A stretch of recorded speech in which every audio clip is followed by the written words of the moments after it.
r/Askreddit by Reddit and chill. What are some NSFW history facts that don't get taught in school? In late imperial China, a concubine earmarked for sex by the emperor later at night would be pampered all day. When the night of the deed came, the palace servants stripped the girl naked, wrapped her in a silk blanket, and carried her to the emperor's bed to unwrap her there. This practice wasn't for imperial majesty's kinks. It was a security measure. Sometime earlier, a concubine tried to assassinate an emperor during sex with weapons hidden in her clothing. I'm sorry, miss, but for security reasons we need you to put on this snuggie if you wish to bang the emperor. The chainsaw was originally invented to lob off infected limbs faster than a scalpel. Queen Victoria instituted a system of certifying prostitutes as syphilis-free. They were called the Queen's Ladies of the Night. Many prostitutes hung the certificate above their beds as a point of pride. That's honestly a very good idea. Reduce transmission. Increase value. Every time you read a city was sacked, pillaged, taken by force or what have you, it almost always means mass rape, rampant murder and an orgy of violence and debauchery. Enslaving a population also pretty much the same thing. Men would be killed. Women and children would be abused, tied up and sold off to be abused even further until they were discarded. Human history is swollen with the sufferings of the common people subject to thievery, banditry, wanton murder and abuse at the point of the sword. We're a pretty disgusting species. If you ever visit Prague, definitely go to the Sex Machines Museum. I felt so naive of how unaware I was about how horny we as a species have been. Since, literally, ever. The steam-powered dildo is a triumph of mechanical engineering. The political smear campaign against Marie Antoinette involved a lot of dongs. She was 14 when she married. Her husband was 15. They didn't consummate the marriage until 7 years later. He had a medical condition. Edit. Looks like that may not be true. The Egyptians used mice to help stop toothaches. The Romans used to use a sponge on a stick to clean their asses. The world's youngest mother was 5 years old. She went through puberty at a way early age and had a highly questionable father. In Aztec culture, avocados were considered sexually powerful and were restricted from virgins. Roman brothels had pictures of the prostitutes' specialties above the door to their room. Will hold you while you cry. The father of microbiology, Antony van Leeuwenhoek, was the first to examine semen under a microscope immediately after ejaculating in his wife. The daddy of microbiology. The Coolidge effect is named for the 30th President of the United States, Calvin Coolidge. It is an observed phenomenon of nature that a male presented with new, receptive sexual partners exhibits renewed sexual interest and ability, even after intercourse with prior but still available sexual partners. The story goes, the President and Mrs. Coolidge were being shown, separately, around an experimental government farm. When Mrs. Coolidge came to the chicken yard, she noticed that a rooster was mating very frequently. She asked the attendant how often that happened and was told, dozens of times each day. Mrs. Coolidge said, tell that to the president when he comes by. Upon being told, the president asked, same hen every time? The reply was, oh, no, Mr. President. A different hen every time. President. Tell that to Mrs. Coolidge. Alexander the Great had 361 concubines, official prostitutes. 4 more and he would have 1 for every day of the year. Yeah, but that would be excessive. The inventor of the bra had a pet whippet named Clitoris. 12-year-old Pocahontas used to entertain white colonists with nude cartwheels. This is actually one of the few things we know about her that's indisputable. How do we know this for certain? French President Félix Faure went out via death by blowjob from a mistress. Edit. Fixed spelling. If you die while nutting, you are both coming and going. Edit. Thank you for the gold and silver. Early colonizers of the United States used corn cobs as toilet paper. Edit. This is now my number 2 comment. Cornholing. James Joyce wrote exceptionally graphic letters to his so That one letter about his wife's farts gets me every time. D. João VI. Former king of Portugal. Had a royal masturbator. Yes, the hand of the king. Edit. When you troll Reddit on a comment with 6 upvotes and ends up blowing up into 13.5k plus and gilded twice. Free Hong Kong. 20M trees by 2020. Climate change is real. Epstein didn't kill himself. Powdered wigs were invented to cover up head sores caused by syphilis. And smallpox scars too. And lice.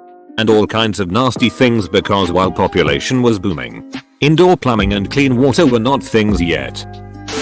There was a Greek general who was supposed to lead a major expedition to Sicily. The night before he left, he got wasted and walked around Athens with his other drunk friends and knocked all of the penises off of the statues in Athens. This caused him to be arrested. He missed the expedition and they lost almost all of the men they sent to Sicily because only he knew the plan well enough to pull it off.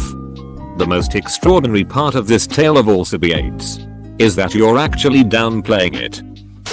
Archaeologists find lots of poop and lots of dildos. I'm an archaeologist. I was recently excavating a fishing farming village. As one of the more senior folks on the site, I was given an area that ended up making us scratch our heads. It was a layer about a meter from the surface below one of the building we were excavating, made up of a kinda squishy black substance. No artifacts or anything found in it. Turns out I spent almost a week digging through 300-year-old sheep shit. Everyone else on site thought that was quite amusing. Don't know if it's already been said, but Edgar Allan Poe married his 13-year-old cousin when he was very much older than her. For more Poe facts, I highly recommend Edgar Allan Poe. The Fever Called Living by Paul Collins. It goes into his marriage to Virginia pretty deeply, as well as the deep depression he went into when she died at 24. The first person who was sentenced to the electric chair died horribly. Someone forgot to wet an essential part of the machine and he ended up with bubbling skin, melting eyes and a foaming mouth, among other things. The amount of electricity was so strong that he began to convulse violently. So much so that he weakened straps. He twitched so erratically that his index finger dug through the palm of his hand. The entire room smelled of burning flesh, and the stench even permeated some clothes. Many people who came to see had fainted during the execution. But do you know what's even more horrible? They heard him wheezing after they turned the electricity off. Edit. Thanks for the gold and silver. The old Percy. I didn't know the sponge was supposed to be wet. Cleopatra did butt stuff. President Lyndon Johnson was obsessed with his dong and loved to show it to people. He called it Jumbo. So President Johnson liked to show people the President's Johnson. Greeks were heavily into sodomy on both sexes. Women were only required to be virgins vaginally prior to marriage. Every other orifice was fair game. The loophole. If you look up Edward Russell in history books or even Wikipedia, you learn about his military service, including Admiral of the Royal Fleet for some famous battles. What they don't teach is that he threw a party so epic it's still being talked about 300 years later. In 1694, he threw a party for officers, and with 6,000 guests coming, wanted to make it special. So, he made the world's largest cocktail, drained the garden fountain and used that as a giant punch bowl with hundreds of gallons of liquor, over a half-ton of sugar, thousands of lemons, etc. He hired bartenders to paddle around in boats, scoop it up, and serve it to attendees. At some point, it began to rain, so they put a tent up over the fountain to prevent it getting watered down. About a week after they started, they had drank every last drop. The fountain was dry, and the party was over. For those wondering what the cocktail was, brandy, 1000L, wine, 500L, sugar, 660 kg, water, 2000L, lemons, 2500, lime juice, 90L, nutmeg, 3 kg. During the age of sail, anytime a large ship would come into port, the men often wouldn't be allowed shore leave for a few days. So you would see small boats packed with prostitutes heading out to the ship at mooring. Larger ships of the line would have over 500 men aboard, so there could definitely be a couple hundred ladies brought aboard behind the captain's back. And with virtually no privacy aboard, you would have spaces in the ship with hundreds of couples going at it at once. There were definitely a lot of captains that didn't allow any women aboard, so the sailors on those ships would just have to wait until they could go ashore. Also a reason why piracy was, in the long term, an unsustainable economy. Because most of the crew would blow their entire take of a prize with women, and to a lesser extent booze, the next time they went ashore. It did wonders for the economy of Kingston though. I love pirates, but goddamn they had no long-term plan. Edit. Till not to comment on Reddit while drunk. Thanks guys, you're all actually pretty funny and I'll upvote every goddamn one of you. Empress Wu Zetian.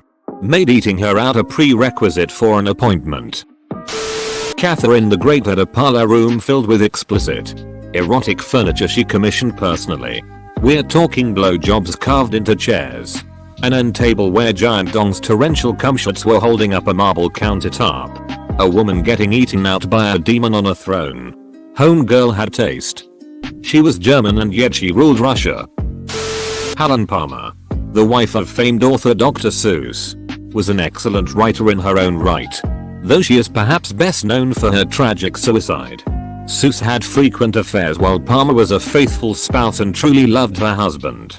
Seuss was absent through much of the turbulent part of her life, which was caused by disease including a battle with cancer. Her suicide note included this passage. Dear Ted, what has happened to us? I don't know. I feel myself in a spiral. Going down down down. Into a black hole from which there is no escape. No brightness. And loud in my ears from every side I hear. Failure. Failure. Failure. I love you so much. I am too old and enmeshed in everything you do and are, that I cannot conceive of life without you. My going will leave quite a rumor, but you can say I was overworked and overwrought. Your reputation with your friends and fans will not be harmed. Sometimes think of the fun we had all through the years. Seuss would later say that Palmer's suicide made him feel worthless, which he admitted was more than deserved. Nevertheless, he married the very woman he was having an affair with.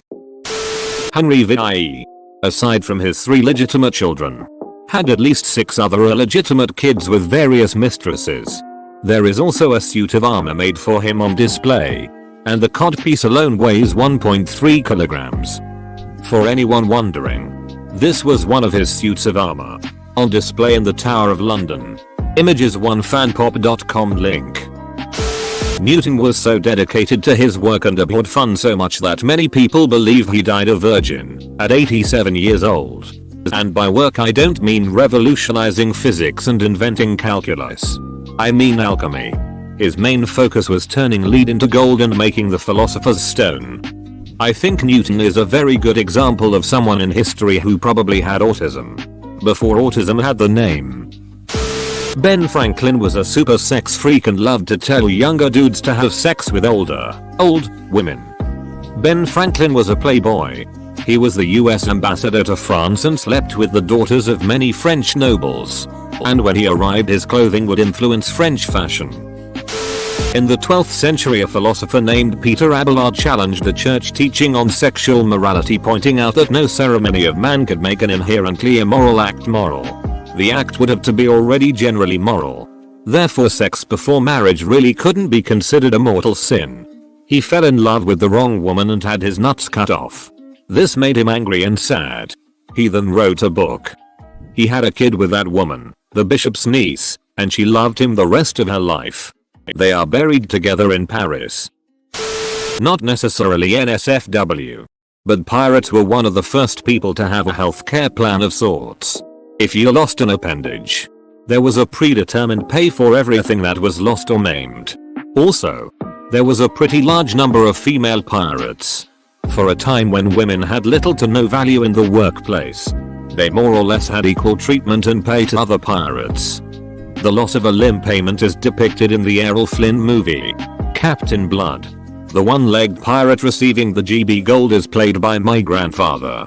His leg was machine gunned off on the 11th of November 1918. Moved the family to Hollywood and was an extra for many years.